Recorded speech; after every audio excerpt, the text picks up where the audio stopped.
الحمد لله رب العالمين والصلاة والسلام على سيد الأنبياء وأشرف المرسلين وعلى آله الطيبين الطاهرين وأصحابه الأكرمين الأفضلين أجمعين، أما بعد، فأعوذ بالله من الشيطان الرجيم. بسم الله الرحمن الرحيم. الحمد لله رب العالمين والصلاة واتبعوا ما تتلو الشياطين على ملك سليمان وما كفر سليمان ولكن الشياطين كفروا يعلمون الناس السحر. صدق الله مولانا العظيم. محترم سامعین کرام، السلام علیکم ورحمۃ اللہ وبرکاتہ. گزشتہ جمعہ ہمارا ایک مضمون سیاست کے اسلامی صفحے پر شائع ہوا تھا، جو کالے جادو اور علم نجوم رکھنا، کہن کرنا ہے، اور اسی طرح بد عملیات جو کرتے ہیں ان کے تعلق سے ایک مضمون شائع ہوا تھا. اور اس مضمون کو جہاں جہاں تک بھی پہنچا ہے، جنہوں نے بھی پڑھا ہے، ان لوگوں نے ہم سے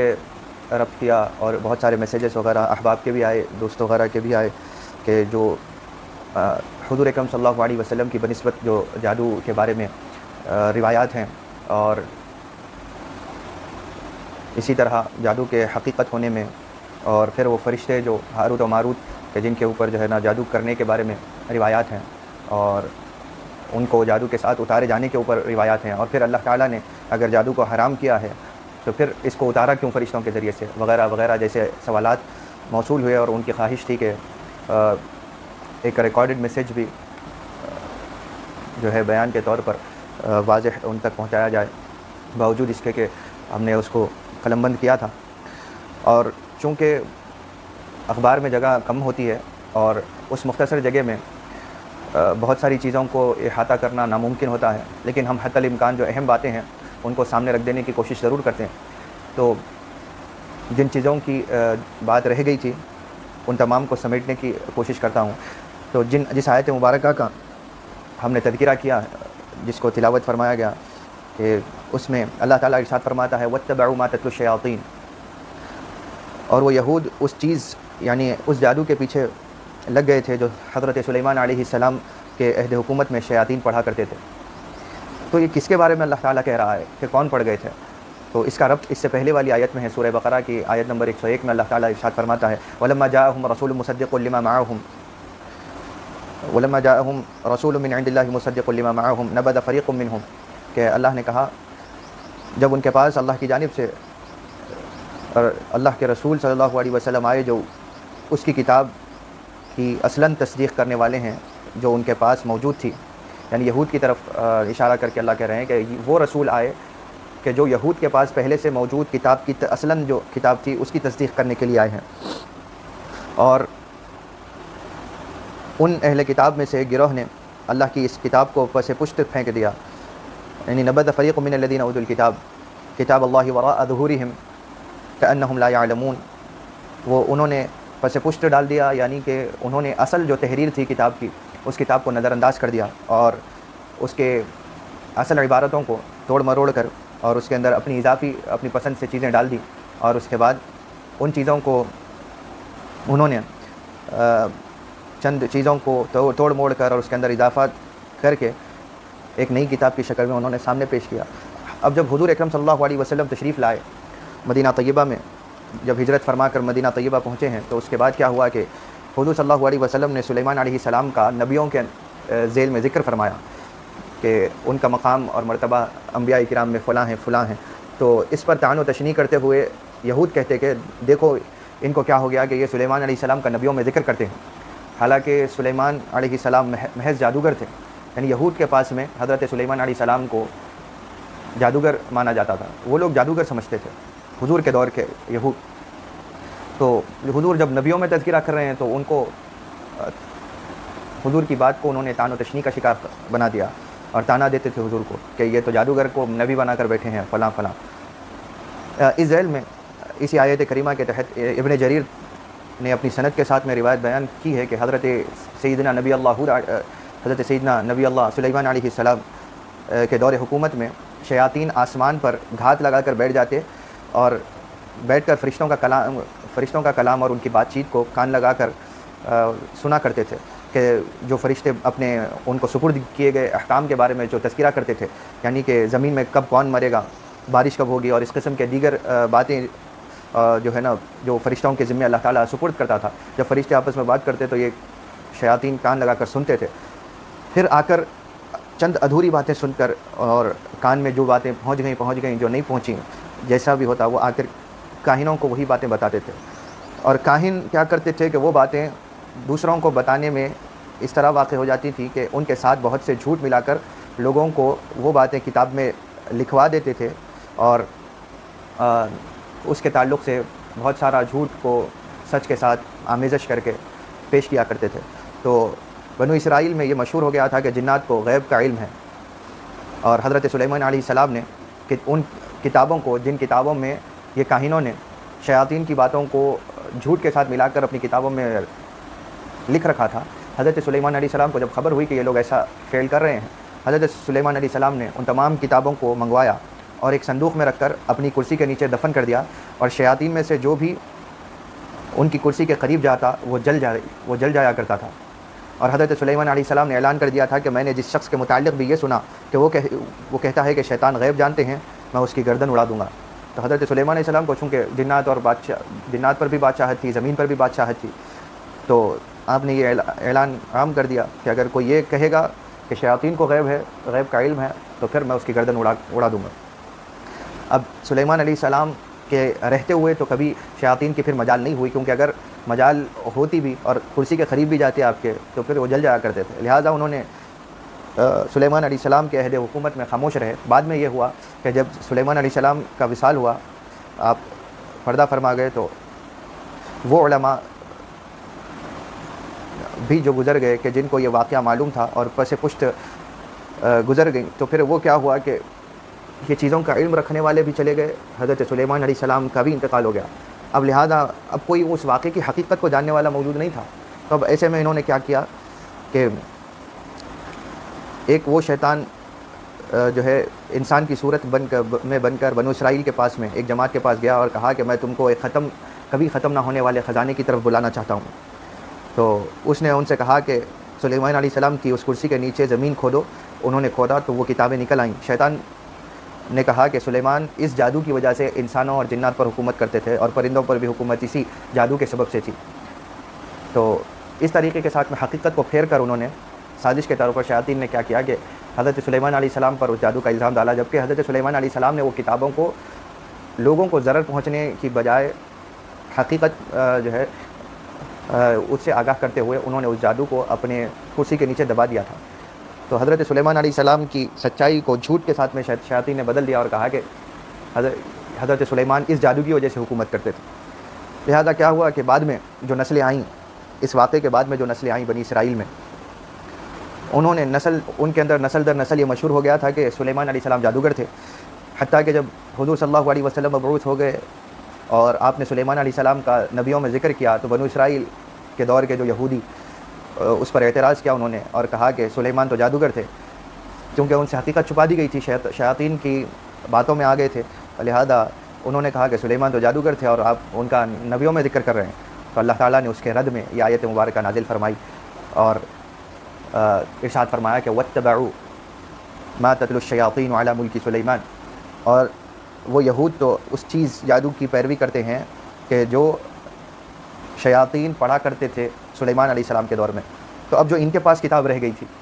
یہ کتاب رد و بدل کے بعد وہی جادو والی کتابیں رہ گئی تھی کہ جن کو یہ حقیقت مان رہے تھے، لیکن حقیقت سے تو یہی نا آشنا تھے کہ ان کو پتہ ہی نہیں تھا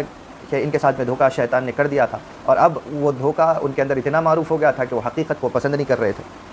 لیکن اللہ تعالیٰ نے قرآن مجید میں اس کا رد فرمایا. ایک اور روایت ہے جو ابن جریر نے اس کو بھی اپنی سند کے ساتھ میں روایت کیا، اور اس کو حافظ ابن حجر عسقلانی شارح صحیح بخاری نے فتح الباری میں بھی اس کو بھی روایت فرمایا کہ جب شیاطین حضرت سلیمان علیہ السلام کے وصال کا جب شیاطین کو علم ہوا تو انہوں نے سحر کی، جادو کی مختلف اصناف اور اقسام کو لکھ کر ایک کتاب میں مدون کیا، اور اس کے اوپر یہ نام لکھ دیا کہ یہ سلیمان بن داؤد علیہ السلام کے دوست آصف بن برقیہ کی تحریر ہے، اور اس میں علم کے خزانوں کے ذخیرے ہیں. پھر اس کتاب کو حضرت سلیمان علیہ السلام کی کرسی کے نیچے دفن کر دیا. پھر بعد میں بنو اسرائیل کے باقی ماندہ قوم اس کو حضرت سلیمان علیہ السلام کی کرسی کے نیچے سے نکال کر جب انہوں نے اس کتاب کو پڑھا تو انہوں نے کہا کہ سلیمان علیہ السلام کی حکومت اس کتاب کی وجہ سے تھی. لہذا پھر انہوں نے خود بھی جادو سیکھا اور لوگوں کو بھی جادو سکھایا اور اس طرح جادو کو پھیلا دیا. اور جب حضور صلی اللہ علیہ وسلم سلیمان علیہ السلام کا انبیاء اور مرسلین میں ذکر فرمایا تو مدینہ کے یہودیوں نے کہا کہ کیا تم اے محمد صلی اللہ علیہ وسلم تعجب نہیں کرتے کہ لوگوں سے مخاطب ہونے لگے کہ کیا تم اس بات پر تعجب نہیں کرتے کہ محمد صلی اللہ علیہ وسلم سلیمان کا انبیاء میں ذکر کرتے ہیں حالانکہ وہ صرف ایک جادوگر تھے. تب اللہ تعالیٰ نے ان کے رد میں اس آیت مبارکہ کا نزول فرمایا جو ہم تلاوت کر چکے. تو شیاطین کس طرح سے انہوں نے ایک کھیل کھیلا اور حضرت سلیمان علیہ السلام کی وفات کا ایک فائدہ اٹھاتے ہوئے انہوں نے آپ کے دور کے ایک بہت بڑے عالم اور آپ کے بہت بڑے صحابی اور بہت بڑے ولی حضرت آصف بن برقیہ کا نام جادو کی کتاب پر لکھ دیا اور کہا کہ یہ آصف بن برقیہ کی تحریر ہے اور اس کے اندر جو چیزیں موجود ہیں وہ سلیمان علیہ السلام کی جانب سے ہیں. اب لوگ جنہوں نے اس کتاب کو کرسی کے نیچے سے نکالا اب وہ تو سادہ ذہن تھے. اب انہوں نے اس بات کو کہ نبی ہونے کا تذکرہ انہوں نے حضرت سلیمان علیہ السلام کی زندگی میں سن رکھا تھا کہ وہ نبی ہیں اللہ کے, لیکن باوجود اس کے وہ ایک کتاب کی تحریر کو دیکھ کر دھوکہ کھا گئے اور شیطان کے فریب میں آ گئے اور انہوں نے حضرت سلیمان علیہ السلام کی اس حکومت کو سمجھا کہ یہ صرف اور صرف اس جادو کی وجہ سے ہے اور لہذا انہوں نے خود بھی وہ جادو سیکھا جو شیاطین نے لکھا تھا اصل, اور پھر اسی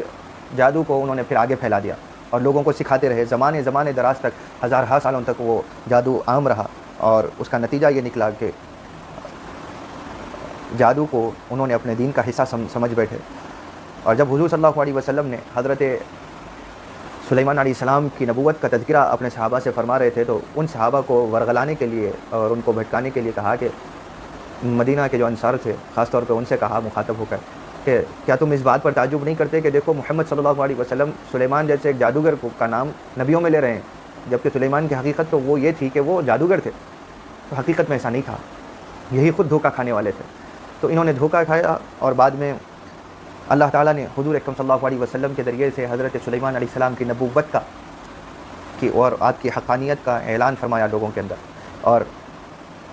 یہ حضور کا اعجاز تھا کہ حضور نے جن باتوں کا تذکرہ 1450 سال پہلے کیا تھا, آج مغربی انسائکلوپیڈیا ان کی کتب میں حضرت سلیمان علیہ السلام کو نبیوں میں تذکرہ کیا گیا ہے اور انہوں نے کہا کہ یہ جھوٹ تھا کہ سلیمان علیہ السلام کو لوگوں نے جادوگر کہا. اور یہ صرف اعجاز ہے اللہ کے رسول کا اور حضور کی اس کتاب کا, قرآن مجید کا, جو حضور پر نازل کی گئی, کہ اس نے آج سے تقریباً 1450 سال پہلے اس بات کا رد فرما دیا کہ سلیمان علیہ السلام بے شک اللہ کے نبی ہیں, جادوگر نہیں ہیں. اب رہی بات سحر کی اور یعنی جادو کی, تو جادو کے بارے میں جادو کا معنی کیا ہے اور جادو کہتے کس کو ہیں, تو علامہ فیروز آبادی صاحب قاموس ہیں, وہ لکھتے ہیں کہ جس چیز کا ماخذ لطیف اور دقیق ہو اس کو سحر کہتے ہیں, یعنی جادو کہتے ہیں. یعنی ایسی چیز کا جس کو بہت ہی لطیف اور بڑے ہی دشوار طریقے کے ساتھ میں جس کو کیا جائے اور باریک انداز میں انتہائی لطافت کے ساتھ میں کوئی کام کو جس کو کیا جائے اس کو سحر کہتے ہیں. اس کی لغوی تعریف ہے یہ. اور علامہ جوہری نے بھی اپنی الصحاح میں اسی معنی کی تائید کی ہے, لیکن علامہ زبیدی اس کے معنی کے تعلق سے لکھتے ہیں کہ صاحب تاج العروس اس کا معنی لکھتے ہوئے کہتے ہیں کہ تہذیب میں مذکور ہے کہ کسی چیز کو اس کی حقیقت سے دوسری حقیقت کی طرف پلٹ دینا, ایک حقیقت سے دوسری حقیقت کی طرف پلٹ دینے کو جادو کہتے ہیں. اور کیونکہ جب جادو کرنے والا کسی باطل کو حق کی صورت میں دکھاتا ہے, کسی جھوٹ کو سچ کی صورت میں دکھاتا ہے اور لوگوں کے ذہن میں یہ خیال ڈالتا ہے کہ وہ چیز اپنی حقیقت کے مغایر ہے, تو یہ اس کا جادو ہے. پھر علامہ راغب اصفہانی آپ نے المفردات میں اس کے 4 معنی بیان فرمائے ہیں, جس میں سے پہلا معنی ذکر کرتے ہیں کہ سحر کا ایک معنی, جادو کا ایک معنی نظر بندی اور تخیلات جن کی کوئی حقیقت نہ ہو, نظر بندی اور تخیلات جن کی کوئی حقیقت نہ ہو اس کو سحر کہتے ہیں, جادو کہتے ہیں. جیسے شعبدہ باز اپنے ہاتھ کی صفائی سے لوگوں کی نظریں پھیر دیتا ہے, تو قرآن مجید میں ارشاد ہوا فلما القوا السحروا اعین الناس واسترهبوهم, کہ قرآن نے ایک مقام پر سورۃ الاعراف میں کہا کہ جب انہوں نے لاٹھیاں اور رسیاں ڈال دی یعنی حضرت موسیٰ علیہ السلام نے جب فرعون کے محل میں جادوگروں سے مقابلہ کیا تھا اور جادوگروں کو کہا کہ تم اپنا جادو دکھاؤ، اس کے بعد میں اپنا معجزہ دکھاتا ہوں، تو تمام جادوگر نے اپنی لاٹھیاں اور ان کے ہاتھ میں جو رسیاں تھیں انہوں نے اس کو ڈال دیا، تو لوگوں کی آنکھوں پر جادو ہو گیا، اور حقیقت میں وہ لاٹھیاں اور رسیاں ہی تھیں، لیکن لوگ اس کو سانپ سمجھنے لگے تھے، تو انہوں نے سانپ کی شکل اختیار کر لی، لیکن حقیقت میں وہ سانپ نہیں تھے۔ تو اللہ تعالیٰ کہتا ہے کہ یہ صرف آنکھوں کا دھوکہ تھا۔ تو اس کے ایک معنی کی تائید یوں ہوتی ہے، اور اللہ تعالیٰ نے جو ہے نا جب لوگ ان جادوگروں کی رسیاں اور لاٹھیاں دوڑتے ہوئے سانپوں کی شکل میں دکھائی دینے لگے، تو جب لوگ ڈر گئے، حتیٰ کہ حضرت موسیٰ علیہ السلام کو بھی خوف ہوا تھا، تو اللہ تعالیٰ نے اس کو باطل اور جھوٹ قرار دینے کے لیے اللہ تعالیٰ نے کہا کہ فَإِذَا حِبَالُهُمْ وَعِصِيُّهُمْ يُخَيَّلُ إِلَيْهِ مِنْ سِحْرِهِمْ أَنَّهَا تَسْعَىٰ، کہ اچانک ان کے جادو سے موسیٰ کو خیال ہوا کہ ان کی رسیاں اور لاٹھیاں دوڑ رہی ہیں، تو یہ جو ان کے اندر کے بھی جو ہے حضرت موسیٰ علیہ السلام کے اندر بھی یہ خوف آیا، تو اللہ تعالیٰ نے حضرت موسیٰ علیہ السلام کو معجزے کے طور پر عصا دیا تھا، اور اللہ تعالیٰ نے ان کے لیے کہا کہ تم اپنا عصا ڈالو۔ جب انہوں نے اپنا عصا ڈالا تو وہ ثعبان مبین، کہ وہ ایک بہت بڑا سانپ بن گیا، اژدہا بن گیا، اژدہے کی شکل اختیار کیا گیا، اور وہ جو چھوٹے چھوٹے سانپ کی شکل میں رسیاں اور لاٹھیاں نظر آ رہی تھی وہ سب کو نگل گیا۔ تو ان کے فریب کا رد اللہ تعالیٰ نے ایک نبی کے معجزے سے کرایا۔ یہ ایک جادو کا ایک معنی بتاتے ہوئے کہ یہ تخیل تھا محض، اور دوسرا معنی کہ شیطان کا تقرب حاصل کر کے اس کی مدد سے کوئی غیر معمولی کام جو عام عادت کے خلاف ہو کرنے کو جادو کہا جاتا ہے، جیسا کہ اسی آیت مبارکہ میں اللہ تعالیٰ نے کہا تھا سورہ بقرہ کی آیت نمبر 102 میں کہ وَلَٰكِنَّ الشَّيَاطِينَ كَفَرُوا يُعَلِّمُونَ النَّاسَ السِّحْرَ، اور شیطانوں نے کفر کیا تھا، جنہوں نے یہ تہمت لگائی کہ سلیمان علیہ السلام کفر کرتے تھے، کہ انہوں نے جادو کیا، تو اللہ تعالیٰ نے قرآن مجید میں فرمایا وَمَا كَفَرَ سلیمان، کہ سلیمان نے کفر نہیں کیا، وَلَٰكِنَّ الشَّيَاطِينَ كَفَرُوا، حقیقت میں تو شیاطین کفر کرتے تھے، لوگوں کو سحر جادو سکھاتے تھے، يُعَلِّمُونَ النَّاسَ السِّحْرَ، لوگوں کو جادو سکھاتے تھے۔ تو شیطان کی مدد سے کوئی خلاف عادت کام کرنے کو جادو کہتے ہیں۔ تیسرا معنی یہ بھی کہا جاتا ہے کہ جادو سے کسی چیز کی ماہیت اور صورت بدل دی جاتی ہے، جیسا کہ انسان کو گدھا بنا دیا جاتا ہے، یہ طرح، اور انسان کو جادو کے ذریعے سے کوئی پرندہ بنا دینا، گدھا بنا دینا، یا بندر کی شکل دے دینا، اس طریقے کی باتیں لوگوں میں مشہور ہیں، لیکن مفردات میں مذکور ہے، علامہ راغب اصفہانی نے ذکر کیا کہ یہ حقیقت میں جھوٹ ہے، کیونکہ اس قدر ماہیت اور شکل و صورت جادو کے ذریعے سے نہیں بدلی جا سکتی۔ چوتھا معنی ذکر کرتے ہیں کہ کسی چیز کو کوٹ کوٹ کر اور پیس کر باریک کرنے کو بھی سحر کہتے ہیں، اس لیے جو ہے معدہ کا جو فعل ہے ہضم کرنا، جو باریک باریک چیزیں جو ہم جو چیزیں کھاتے ہیں اور توڑ کر اپنے دانتوں سے چبا کر جس کو نگل جاتے ہیں، معدہ جو ہے اس کو ہضم کرتا ہے، تو اس ہضم کرنے کو جو ہے سحر کہا جاتا ہے لغوی طور پر، یعنی وہ جادو ہے نہیں لیکن اس کو جادو کہا جاتا ہے، اور جس چیز میں کوئی معنوی لطافت اور باریکی ہو اس کو بھی سحر کہتے ہیں، جیسا کہ حضور صلی اللہ علیہ وسلم نے فرمایا البیان سحر، اگر کوئی ایسا معنوی بیان ہے اور بہت لطافت والا بیان ہے کہ جس سے لوگ مرعوب ہوتے ہیں اور لوگوں پر خاصا اثر ہوتا ہے، تو اس کو بھی جادو سے مخاطب کیا گیا، یعنی کہ اس کو بھی جادو کہا گیا ہے۔ تو ایک قسم کا جادو ہے، حقیقت میں جادو نہیں ہے، حقیقت جادو کی نہیں ہے، لیکن ایک معنی جادو کا ہے۔ اس کا شرعی معنی بیان کرتے ہوئے علامہ بیضاوی نے اپنی تفسیر میں انوار التنزیل میں لکھا ہے کہ شرعی معنی یہ ہے جو علامہ بیضاوی نے فرمایا کہ جس کام کو انسان خود نہ کر سکے اور وہ شیطان کی مدد اور اس کے تقرب کے بغیر پورا نہ ہو، اور اس کام کے لیے شیطان کے شر اور خبث نفس کے ساتھ مناسبت ضروری ہو، اس کو جادو کہتے ہیں۔ یعنی کہ ایسا کام جو ہم از خود نہیں کر سکتے، تو شیطان کی مدد لے کر اگر کوئی کرے اور شیطان کی قربت حاصل کرے اور اپنی نفس کو خبیث کر دے، گندا کر دے کسی چیز کو کرنے کے لیے، اس کو جادو کہتے ہیں۔ اب آگے صاحب تفسیر لکھتے ہیں کہ اس تعریف سے سحر، معجزہ اور کرامت، یہ جو تعریف ہے جادو کی، اس سے معجزہ اور کرامت ممتاز ہو جاتا ہے، یعنی کہ معجزہ اور کرامت میں بہت بڑا فرق ہے۔ جو معجزہ بھی خلاف عادت ہی ہوتا ہے، لیکن خلاف عادت ہونے کے باوجود یہ جادو نہیں ہوتا، کیونکہ اس میں شیطان کی مدد نہیں ہوتی، یہ اللہ تعالیٰ کی طرف سے ہوتا ہے۔ تو جس چیز میں خلاف عادت ہو اور اللہ کی طرف سے ہو تو اس کو جو ہے معجزہ یا کرامت کہا جاتا ہے۔ اگر انبیاء کریں تو معجزہ ہے، اگر اولیاء کریں، صالحین کریں تو اس کو کرامت کہا جاتا ہے۔ مختلف حیلوں، آلات، دواؤں اور ہاتھ کی صفائی سے جو عجیب و غریب کام کیے جاتے ہیں وہ سحر نہیں ہیں اور نہ وہ مذموم ہیں، ان کو مجازاً سحر کہا جاتا ہے کیونکہ ان کاموں میں بھی وقت اور باریکی ہوتی ہے، اور لغت میں جادو اس چیز کو کہتے ہیں جس کے صدور کا سبب دقیق اور مخفی ہو اور جس میں شیطان کی مدد ہو،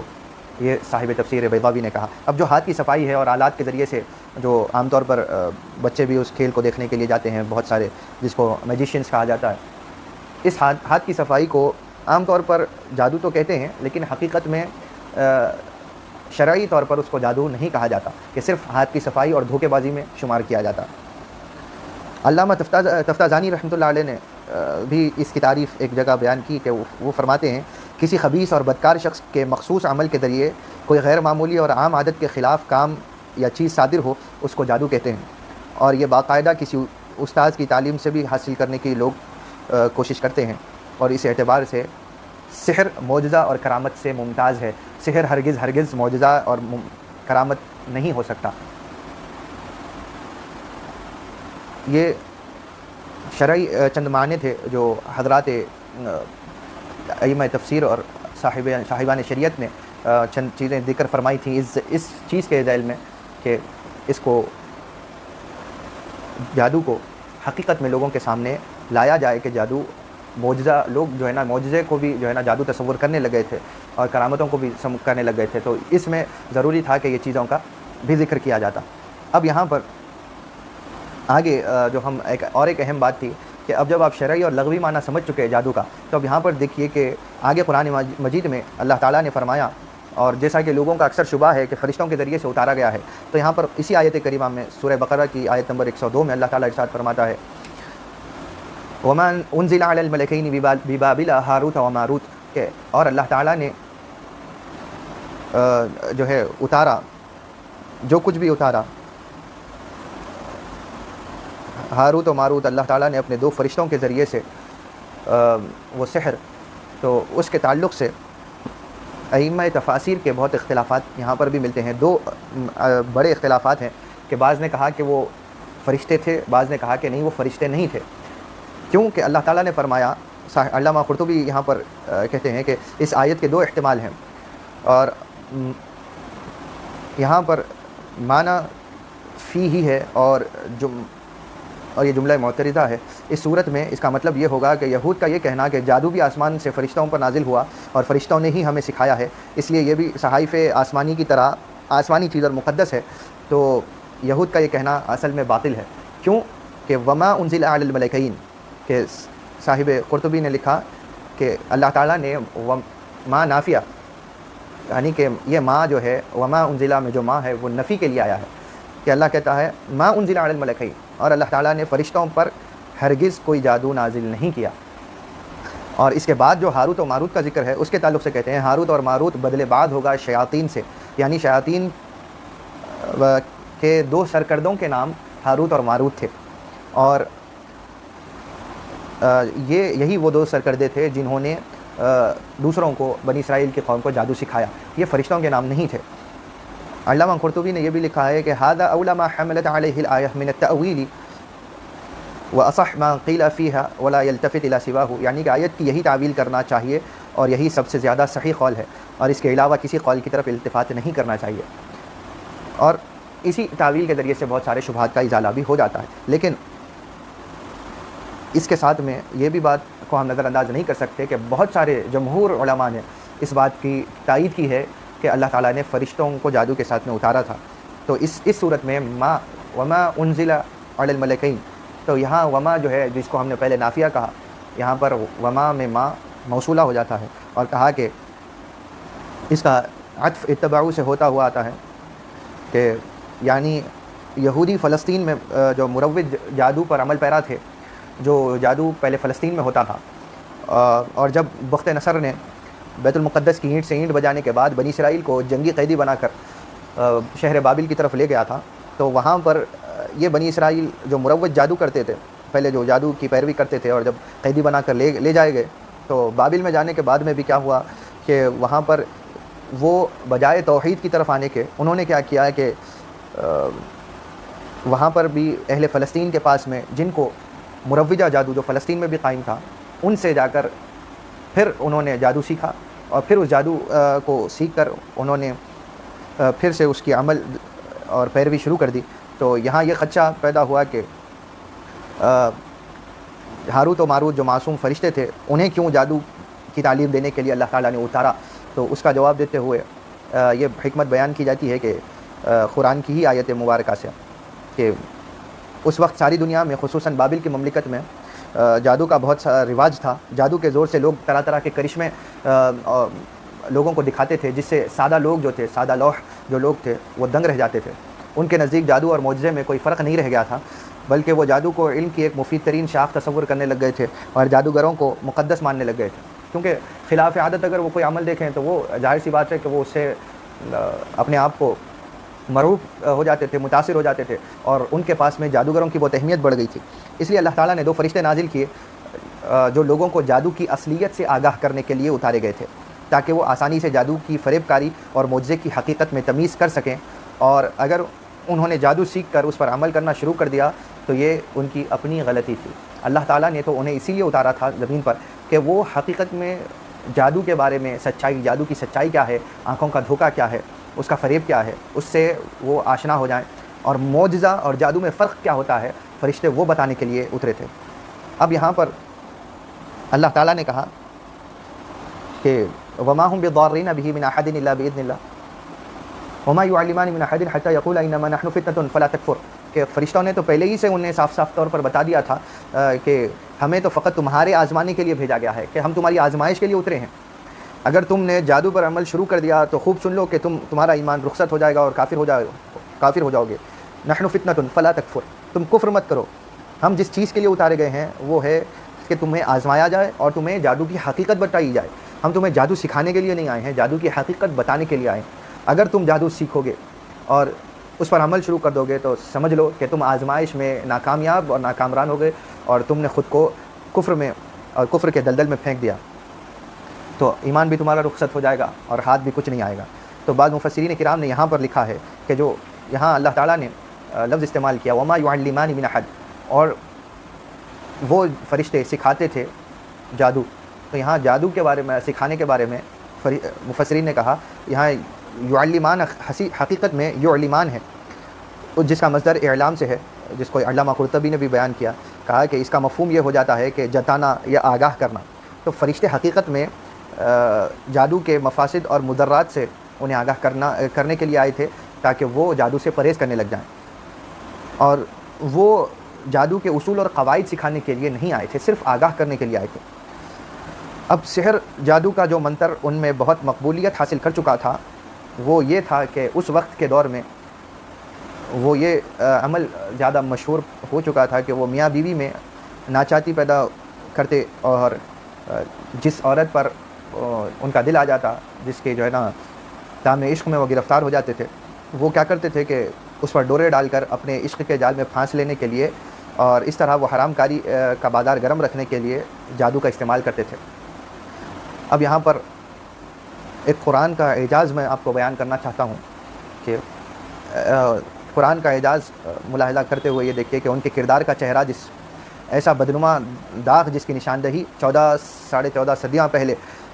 قرآن نے کر دی ہے، اس کو آج وہ خود اپنی تحقیق کے آئینے میں اپنی آنکھوں سے مشاہدہ کرتے ہوئے خود جیوش انسائکلوپیڈیا اس کی والیوم نمبر 8 میں جو ہے پیج نمبر 255 میں لکھا ہے کہ سحر کی سب سے زیادہ عام متداول صورت اس نقش کی تھی جو عشق و محبت کے لیے دیا جاتا تھا، خاص کر وہ نقش جو ناجائز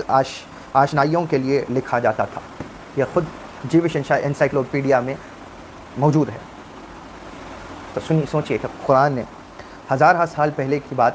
14 صدیوں پہلے، 14.5 صدیوں پہلے حضور اکرم صلی اللہ علیہ وسلم کی زبان مبارک پر ناز کے سے ادا فرما دی، اور کہا کہ یہ لوگ جو کرتے تھے جادو فَيَتَعَلَّمُونَ مِنْهُمَا مَا يُفَرِّقُونَ بِهِ بَيْنَ الْمَرْءِ وَزَوْجِهِ۔ اسی سورہ بقرہ کی آیت نمبر 102 میں اللہ تعالیٰ کہتا ہے کہ سب سے زیادہ رائج عمل ان کا یہ تھا کہ وہ میاں بیوی کے درمیان اختلاف پیدا کرتے تھے، اور یہی ان کی جو ہے نا سب سے زیادہ بدنفسی بھی رہی کہ انہوں نے اس چیز کو حقیقت تصور کر لیا۔ یہاں پر یہ بات آپ یاد رکھیے کہ جادو صرف میاں بیوی کو الگ کرنے کے لیے نہیں ہوتا، بلکہ جادو کی بہت ساری صورتیں ہیں۔ اس وقت میں جادو جو رائج تھا وہ یہ تھا، لیکن اس کے ذریعے سے آج بھی لوگ جو آپس میں ایک دوسرے میں اختلافات پیدا کرنے کے لیے، بیٹی کے گھر میں اختلافات، بیٹی اور داماد کو ماں باپ سے الگ کرنے کے لیے، یا اپنی بہو ہے تو اس بہو کو اپنے داماد کے ساتھ میں جھگڑا کروانے کے لیے، یا بھائی اپنے دوسرے بھائی کا حق مارنے کے لیے، یا اسی طرح کسی کے مال و دولت، کسی اور کے ثروت پر نظر ڈالنے کے لیے اور ان کو نقصان میں پہنچانے کے لیے، صرف اس سبب سے کہ آپ کو حسد ہے یا آپ ان سے جلتے ہیں، یا کبھی انہوں نے آپ کو کسی بات میں دھوکہ دیا تھا دنیاوی طور پر، تو ہم اس سے بدلہ لینے کے لیے اگر کوئی ایسا سحر یا ایسی بدعملیات کا سہارا لیتے ہیں، تو سحر ہو یا بدعملیات ہو، جادو ہو یا بدعملی ہو، دونوں ہی اگر ایسے کاموں کے لیے استعمال کی جاتی ہیں یا ان کا سہارا لیا جاتا ہے، تو یاد رکھیے کہ حقیقت میں دھوکے بازی ہے، اور آپ نے اپنے دین کو، اور آپ نے کفر کیا اور آپ اپنے دین کو بدنام کر رہے ہیں، آپ حرام کاری میں مبتلا ہوئے۔ اللہ تعالیٰ ایسی چیزوں کو کبھی پسند نہیں فرماتا۔ ایسے میں یہ بھی بات کا بڑی افسوس کے ساتھ میں کی وضاحت کرنا چاہوں گا کہ بہت سارے ایسے افراد جو خانقاہوں سے وابستہ ہوتے ہیں، اولیاء و صالحین سے وابستہ ہونے کا دم بھرتے ہیں، لیکن معلوم نہیں چنے بٹانوں کی طرح انہیں خلافتیں کس بنا پر جو ہے نا خلافت دینے والے بانٹ دیتے ہیں، اور ساتھ ہی ساتھ چند عملیات دے دیتے ہیں کہ وہ جس کے اوپر عمل کرنے لگ جاتے ہیں، اور اس کے ذریعے سے اس کا ناجائز فائدہ اٹھاتے ہیں لوگ۔ تو میں اس بات کا رد کرنا چاہوں گا کہ وہ شخص کبھی خلافت کا حقدار ہی نہیں ہو سکتا کہ جس کو ابھی یہ نہ پتہ ہو کہ وہ خرقہ خلافت اس کے اوپر کون سی ذمہ داری عائد کرتا ہے، اور پہلے تو خلافت اس شخص کو دینی نہیں چاہیے جو اس کے لیے تیار نہ ہو، اور خلافت ہرگز ایسی چیز کا نام نہیں ہے کہ کوئی عملیات کرے، نہ مریدی اس کا نام ہے، نہ خلافت اس کا نام ہے۔ ایسے کرنے والے چند جاہلوں کی وجہ سے جو حقیقت والے خانوادے ہیں، خاندان ہیں، جو اپنی سلاسل کو، اپنی نسبتوں کو بزرگان دین کی طرف لوٹاتے ہیں، جن کے نسب اولیاء و صالحین کی طرف لوٹتے ہیں، وہ لوگ بھی، وہ خاندان بھی بدنام ایسے لوگوں کی وجہ سے ہو رہے ہیں کہ جو عملیات کو خلافت سمجھتے ہیں، اور ایسوں کے پاس میں جا کر بیٹھ کر اپنے معاملات ذکر کرتے ہیں، اور ان سے امید کرتے ہیں کہ وہ آپ کو کوئی فائدہ دے دے، اور وہ کچھ چیزیں لکھ کر دے دیتے ہیں، اور آپ اس سے فائدہ حاصل کرنے کے لیے آپ جو ہے آپ سمجھتے ہیں کہ یہی کچھ سب کچھ ہے۔ تو حقیقت میں ویسا کچھ نہیں۔ ہاں، قرآنی نسخوں سے ہم اس بات پر بھی آئیں گے، چند باتوں کو دلائل کے طور پر میں آپ کے سامنے وہ بھی عرض کر دوں گا، لیکن آپ قرآنی نسخے اور ہیں، اور قرآنی اور حضور کی سنت کے ذریعے سے اگر کسی باطل کو آپ رد کرنا چاہ رہے ہیں، دفاع کرنا چاہ رہے ہیں، تو اس کا راستہ دوسرے کو تکلیف پہنچا کر کبھی نہیں ہو سکتا۔ اولیاء کا مشرب کبھی دوسروں کو تکلیف دینا نہیں ہے، کیونکہ اللہ تعالیٰ خود اس بات کو ناپسند فرماتا۔ میں اس بات کو زیادہ جو ہے نا تشریح کرنے کی بجائے اپنے الفاظ کے ذریعے میں چند باتیں اس کے تحت کوٹ کرنا چاہوں گا، اور میں جو ہے اس بات کو بھی ذکر کرنا چاہوں گا کہ یہ جو کام لوگ کر رہے ہیں، کسی کو تکلیف دینا، کسی کو نقصان پہنچا دینا، اس کے بارے میں اللہ تعالیٰ نے کیا نازل فرمایا، اللہ تعالیٰ نے قرآن مجید میں کیا فرمایا، اور یہ جو جا کر اپنے آپ کو مجھے اولاد ہوگی کیا نہیں ہوگی، مجھے بیٹا ہوگا کیا بیٹی ہوگی، اور میں آئندہ نقصان میں رہوں گا یا فائدے میں رہوں گا، میرا کاروبار سچا ہوگا یا نہیں ہوگا، اس چیزوں کی خاطر عاملوں کے پاس میں جا کر بیٹھنا، اور ان کی ظاہری خلافتوں کے نام پر آپ وہ اولیاء کا ٹیگ لگا کر آپ کے سامنے آ جاتے ہیں، اور آپ ان کے سامنے جو ہے نا اپنا دست طلب اور اپنی حاجت دراز کرتے ہیں، یہ اس کے تعلق سے بھی آپ کو اجتناب کرنا چاہیے۔ اللہ تعالیٰ نے قرآن مجید میں سورۃ الاعراف میں آیت نمبر 131 میں فرمایا، فَإِذَا جَاءَتْهُمُ الْحَسَنَةُ قَالُوا لَنَا هَٰذِهِ وَإِن تُصِبْهُمْ سَيِّئَةٌ يَطَّيَّرُوا بِمُوسَىٰ وَمَن مَّعَهُ أَلَا إِنَّمَا طَائِرُهُمْ عِندَ اللَّهِ وَلَٰكِنَّ أَكْثَرَهُمْ لَا يَعْلَمُونَ، کہ پھر جب انہیں آسائش پہنچتی ہے تو وہ کہتے ہیں کہ یہ ہماری اپنی وجہ سے ہے، اور اگر انہیں سختی پہنچتی ہے تو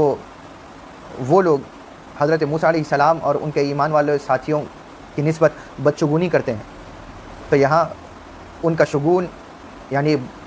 شامت اعمال تو اللہ تعالیٰ ہی کے پاس ہے، مگر ان میں سے اکثر لوگ علم نہیں رکھتے۔ اس آیت کے تحت یہ بات اللہ تعالیٰ نے ہمیں متوجہ دلائی کہ لوگ جب آفت آتی ہے تو سمجھتے ہیں کہ بدشگونی ہے، اور اس کے لیے جا کر بدعمالی کرنے والوں کے پاس، عملیات کرنے والوں کے پاس میں جا کر بیٹھتے ہیں، اور ان سے بہت ساری طرح طرح کی چیزیں پوچھتے ہیں۔ تو اللہ تعالیٰ نے اس بدفعلی کے تعلق سے کہا کہ یہ لوگ جو جا رہے ہیں اور ان کو وَإِن تُصِبْهُمْ سَيِّئَةٌ يَطَّيَّرُوا بِمُوسَىٰ وَمَن مَّعَهُ، تو وہ اہل حق کی طرف سے بدگمان ہو جاتے ہیں کہ ہمیں فلاں کی طرف سے آیا، فلاں کی طرف۔ عاملین یہی تو کرتے ہیں، آپ جب جاتے ہیں ان کے پاس میں اپنی تکلیف کو لے کر، آپ کہتے ہیں تو وہ جھوٹے دھوکے باز کہتے ہیں کہ نہیں آپ کو فلاں آپ کے رشتہ دار میں سے کسی نے آپ کو فلاں تکلیف پہنچائی ہے، فلاں نے آپ کو کچھ نہ کچھ کیا ہے، یہ اس طریقے کے ساتھ ورغلانے کے لیے آپ کے رشتہ داروں کے تعلق سے ہی آپ کو بدگمان کر دیا جاتا ہے، اور وہ نہ جانے کون سی باتیں کدھر سے شیاطین کی باتیں سن لیتے ہیں۔ الغرض کے عربی میں تطیر کہتے ہیں بدفعلی اور بدشگونی کو، کیونکہ اہل عرب اکثر پرندوں کی آوازوں سے بدفعلی پکڑتے تھے، اس لیے یہ لفظ طیر سے مشتق ہوا۔ مشرق قوموں میں فالگیری کی رسم بہت قدیم سے ہے، ان کے اوہام پرست مزاج ہر چیز سے اثر قبول کر لیتے ہیں، اسی لیے ان کے پاس میں یہ بہت زیادہ رائج رہی تھی۔ کسی کام کو اگر آپ نکلے اور رستے میں کوئی جانور سامنے سے گزر گیا، کسی پرندے کی آواز کان میں پڑ گئی، فوراً گھر واپس لوٹ آئے، تو اس کو بھی بدشگونی کہتے ہیں، اور آپ کو بدشگونی نہیں لینی چاہیے۔ حتیٰ کہ ہم نے دیکھا کہ بعض رشتہ دار کسی پر شک کی وجہ سے اگر وہ ان کے پاس میں گزرتا ہے، اگر ان کے پاس سے گزرتا ہے، تو اس گزرنے والے کو، وہ رشتہ دار اگر ان کی گلی سے گزر جائے یا ان کے گھر کے سامنے سے گزر جائے تو اس کو بھی کیا کرتے ہیں، بدشگونی تسلیم کرتے ہیں کہ یہ آ کر گیا تھا، پتہ نہیں اب کیا ہو جائے گا، فلاں فلاں، یا ہمارے گھر میں آ کر گیا تھا۔ اب ظاہر سی بات ہے، بعض لوگ کھل کر نہیں بول سکتے، تو اگر کوئی آ کر چلا جائے تو اس کے بعد سے ان کے دلوں میں ایک ہیبت طاری رہتی ہے کہ فلاں آ کر گیا تھا، ہم نہ جانے اب کیا نقصان ہو جائے گا، کیا ہو جائے گا۔ تو اللہ تعالیٰ ایسی چیزوں کو ناپسند کرتا ہے۔ اسلام نے جہاں جو ہے مشرکانہ رسموں کی ممانعت کی ہے، وہاں اس نے بدفعلی کا اور بدشگونی کا بھی خاتمہ کیا ہے۔ چنانچہ حضور صلی اللہ علیہ وسلم کا ارشاد گرامی ہے، من رجعت الطیرۃ عن حاجتہ فقد اشرک، جو کسی چیز سے بدفعلی پکڑے، فقد اشرک، جو کسی چیز سے بدفعلی پکڑ کر اپنے مقصد سے لوٹ آیا، اس نے شرک کیا۔ تو سنیے اللہ کے رسول نے کہاں تک کہا ہے اس کو۔ علامہ قرطبی نے بھی اپنی تفسیر میں روایت فرمایا کہ اگر کوئی بدفعلی پکڑ کر کسی مقصد سے جا رہا تھا، کسی کام سے جا، اگر کوئی بدفعلی کی وجہ سے وہ واپس لوٹ کر آ گیا تو اس نے شرک کیا، حضور نے کہا۔ حضور سے عرض کی گئی، یا رسول اللہ صلی اللہ علیہ وسلم، ایسا شخص جو لوٹ آ گیا، کسی بدشگونی کی وجہ سے پلٹ کر آ گیا راستے سے، تو اس کا کیا کفارہ ہو سکتا ہے، یا کیا کفارہ دے سکتا ہے تو تاکہ اس کی توبہ قبول ہو؟ تو حضور نے فرمایا کہ وہ یہ کہے، اللہم لا طیر الا طیرک ولا خیر الا خیرک لا الہ الا غیرک، کہ وہ یہ کہے کہ اے اللہ، تیری فعل کے بغیر کوئی فعل نہیں، تیری بھلائی کے بغیر کوئی بھلائی نہیں، اور تیرے بغیر، تیرے علاوہ کوئی معبود نہیں۔ تو ثم یمضی لحاجتہ، یہ کہہ کر وہ پھر اپنے کام کو چلا جائے تو اس کی توبہ اللہ قبول کر لیتا ہے۔ تو دیکھیے کہ حضور صلی اللہ علیہ وسلم نے کہاں تک اس چیز کو تعبیر دیا کہ یہ حقیقت میں شرک کی طرف اور کفر کی طرف لے جاتا ہے، کہ اگر آپ بدفعلی بھی کر لیں اور جو ہے آپ نے چند چیزوں کی وجہ سے اگر کسی کو تکلیف دے دی اور کسی کے نام پر آپ نے بدگمانی کر لی اور کسی پر تہمت باندھ دی کہ انہوں نے، ان کی وجہ سے ہمیں جادو ہوا ہے، اور جب کہ آپ کے پاس میں کوئی دلیل نہیں ہے، تو آپ جب اگر بدگمانی کا شکار ہوں گے اور اس طریقے کا عمل کریں گے تو آپ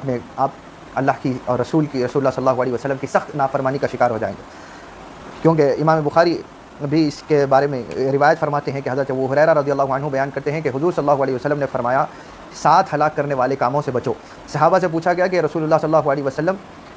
وہ کون سے کام ہیں جن سے آپ بچنے کا حکم دے رہے ہیں؟ تو حضور نے فرمایا، اللہ کے ساتھ شریک کرنا، اللہ کے ساتھ کسی کو شریک مت کرو، اور دوسرا جادو کرنا، جادو کرنے سے اجتناب کرو۔ پھر کہا، جس کو قتل کرنے سے اللہ نے منع کیا ہے اس کو ناحق قتل کرنا، سود کھانا، یتیم کا مال کھانا، میدان جہاد سے پیٹ پھیر کر بھاگ جانا، اور مسلمان پاک دامن عورت کو زنا کی تہمت لگانا، یہ 7 ایسے ہلاک کرنے والے کام ہیں کہ جس کو حضور صلی اللہ علیہ وسلم نے سخت منع کیا اس کے کرنے سے۔ اسی طرح امام مسلم نے بھی یہی روایت بیان فرمائی ہے۔ اب اس حدیث سے یہ معلوم ہوا کہ فی نفسہ ہی جادو کرنا حرام اور گناہ کبیرہ ہے۔ اگر جادو کے عمل میں شرکیہ اقوال یا افعال بھی اگر ہوں تو جادو کرنا کفر ہو جاتا ہے۔ چنانچہ اس کے تحت ائمہ کے اقوال میں خاص طور پر جو ہے علامہ نووی نے بھی اسی بات کی تائید کی ہے کہ اگر جادو کے ایسی الفاظ اور افعال ہوں کہ جس میں کفریہ الفاظ ہوں، شرکیہ الفاظ ہوں، تو پھر انسان کفر کی دہلیز تک جا کر پہنچ جاتا ہے۔ اسی کو علامہ ابن حجر اسقلانی نے بھی لکھا، اور انہوں نے یہ بھی کہا کہ حضور نے جادو کو 7 ہلاک کرنے والے کاموں میں سے شمار کیا ہے، اس کا سیکھنا اور سکھانا بھی حرام ہے۔ اگر جادو کرنے والے کے قول یا فعل میں کوئی چیز کفر کے مقتضا ہو تو وہ جادو کفر ہو جائے گا، اور جادو کرنے یا کرانے والا دونوں ہی کافر ٹھہرائے جائیں گے۔ اگر کفریہ کلمات نہیں ہیں لیکن وہ جادو ہے تو پھر یہ گناہ کبیرہ ہے، اور ایسا گناہ کبیرہ ہے کہ جس کی معافی حضور صلی اللہ علیہ وسلم نے فرمایا جادو کرنے والے کی معافی شب برات میں بھی نہیں ہوتی، شب قدر میں بھی نہیں ہوتی، حتیٰ کہ حضور نے فرمایا اللہ تعالیٰ جو ہے آسمانوں سے نزول جلال فرماتا ہے رمضان کی راتوں میں، اور جو شخص رمضان کی راتوں میں عبادت کرتا ہے، اللہ تعالیٰ سے لو لگاتا ہے، ہر رات اللہ تعالیٰ اپنے کئی بندوں کو، بے انگنت بندوں کو اللہ تعالیٰ معافی عطا فرما دیتا ہے، لیکن صرف اللہ تعالیٰ ایک شراب کے عادی کو 3 خاص اللہ کے نے ذکر فرمائے ہیں کہ جن کو رمضان کی راتوں میں بھی اللہ معاف نہیں کرتا۔ ایک وہ شخص کہ جو شراب کا عادی ہو، شراب پینے والا، یعنی جس کو عادت ہو بغیر شراب کے جو نہ رہ سکے، اس کی مغفرت رمضان میں بھی نہیں ہوتی۔ دوسرا وہ شخص کہ جو جادو کرتا ہے یا جادو کرواتا ہے، ایسا شخص بھی رمضان میں معافی کا حقدار نہیں ہوگا، اللہ کی بخشش کا حقدار نہیں ہوگا۔ ایسے وقتوں میں کہ جب اللہ کی بخشش و مغفرت اپنے بندوں کے قریب ہوتی ہے، اور بخشش و مغفرت اپنے بندوں کو بلا بلا کر تھامتی ہے، اور اللہ تعالیٰ فرشتوں کو کہتا ہے کہ ان کے بخشش اور مغفرت کی تم دعائیں کرو، لیکن اس کے باوجود یہ وہ شخص جو جادو کرتا ہے یا کرواتا ہے اس کی مغفرت نہیں ہوگی۔ تیسرا یہ بھی خاص یاد رکھیے کہ تیسرا وہ شخص کہ جو اپنے رشتہ داروں سے رشتہ توڑتا ہے، صلہ رحمی نہیں کرتا، اور کسی نہ کسی دشمنی کی وجہ سے، کسی نفرت کی وجہ سے، کسی بغض کی وجہ سے، عداوت کی وجہ سے، یا نجی کوئی معاملے کی وجہ سے اگر وہ اپنے رشتہ داریوں کے رشتوں کو توڑتا ہے، خونی رشتوں کو توڑنے والا ہے، تو ایسے شخص کی بھی مغفرت رمضان میں بھی اللہ تعالیٰ نہیں فرماتا۔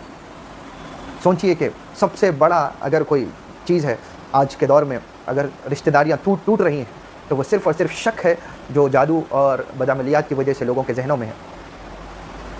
آپ اس سے پرہیز کریے۔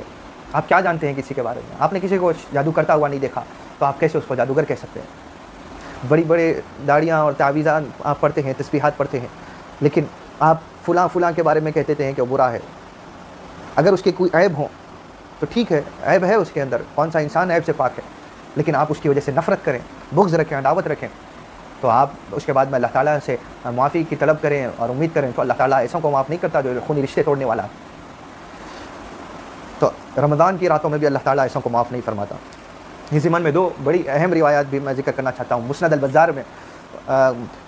یہ روایت مذکور ہے کہ حضرت عمران بن حسین رضی اللہ عنہ سے روایت ہے کہ رسول اللہ صلی اللہ علیہ وسلم نے فرمایا وہ شخص ہم میں سے نہیں جو بدفعلی پکڑے، یعنی بدشگونی لینے والا، لوگوں کے پاس میں جا کر بدگمان ہو جانے والا کسی چیز کے لیے، یا اپنے قدم کو بدگمانی کی وجہ سے پیچھے لینے والا، اپنے مقاصد سے لوٹنے والا، بدفعلی پکڑنے والا، یا پرندوں کے ذریعے سے وہ اپنے مستقبل کو ڈھونڈنے اور تلاش کرنے والا، یہ ہم میں سے نہیں ہے۔ جو بدفعلی پکڑے یا پکڑوائے، یعنی بدفعلی نہ صرف پکڑنے والا نہیں، اگر کسی کو کہہ کر وہ اپنے بارے میں معلوم کروا لے، بدفعلی پکڑوا لے، تو ویسا بھی شخص ہم میں سے نہیں۔ وہ شخص بھی ہم میں سے نہیں جو کاہن یا نجومی ہے یا اپنے لیے کسی اور سے کروائے، جو خود علم نجوم ستاروں کو دیکھ کر وہ اپنا مستقبل یا اپنے ہونے والے دن بھر کے کاموں کے بارے میں، یا ہوروسکوپ جس کو کہتے ہیں، آپ روزانہ لوگ اخبار میں اکثر لوگوں کا یہ طریقہ ہے کہ اپنا ہوروسکوپ دیکھتے ہیں یا انٹرنیٹ کے ذریعے سے اپنے ستاروں کی گردش کو دیکھتے ہیں۔ یہ سب ایسا کرنا اور یا کسی اور کے ذریعے سے کروانا، آپ خود نہ کریں لیکن کسی اور سے کروا رہے ہیں، تو یہ بھی اس کا بھی صلہ یہ ہے کہ حضور نے فرمایا وہ ہم میں سے نہیں ہے، یعنی کہ وہ مسلمان نہیں ہے۔ تیسرا حضور نے فرمایا کہ وہ شخص ہم میں سے نہیں جو جادو کرے یا کسی اور سے جادو کروائے۔ صرف جادو کرنا ہی نہیں، جادو کروانا بھی، جو جادو کروائے وہ بھی ہم میں سے نہیں۔ اس کے بعد حضور نے کہا جس کسی نے بھی نجومیوں کی مدد لی اور اس کی باتوں پہ یقین کیا تو حقیقت میں اس نے کفر کیا اس بات سے جو کچھ حضور صلی اللہ علیہ وسلم پر اتارا گیا ہے، جو کچھ محمد صلی اللہ علیہ وسلم پر اتارا گیا۔ یعنی حضور نے کہا نجومیوں پر یقین کرنے والا، وہ مجھ پر جو چیز نازل ہوئی ہے، یعنی اللہ کی کتاب، اللہ کا کلام جو مجھ پر نازل ہوا، جو نجومیوں کے پاس جاتا ہے اور ان کی باتوں پر یقین کرتا ہے، اس نے مجھ پر نازل کی ہوئی چیز کا انکار کر دیا اور وہ کافر ہو گیا۔ ابن حبان نے بھی اپنی صحیح میں اس روایت کو نقل فرمایا کہ حضرت ابو موسیٰ اشعری سے روایت ہے کہ حضور صلی اللہ علیہ وسلم نے فرمایا وہ شخص جو شراب کا عادی ہے، جو یقین رکھتا ہے کہ جادو سحر کی طاقت، یعنی جادو کی طاقت کسی کو اللہ تعالیٰ کی مداخلت کے بغیر نقصان پہنچا سکتی ہے، یعنی کہ اللہ کی مرضی کے بغیر جادو کسی کو نقصان پہنچا سکتا ہے، اگر کوئی یہ یقین رکھتا ہے، یہ شراب کا عادی ہے یا اپنے خونی رشتوں سے صلہ رحمی نہیں کرتا، تو یہ وہ لوگ ہیں جو جنت میں کبھی داخل نہیں ہوں گے، یہ حضور نے فرمایا۔ ابن حبان کی ایک روایت مبارک۔ تو میں بتانا یہ چاہتا ہوں آپ سے کہ ہم کون سی بدکاریوں کا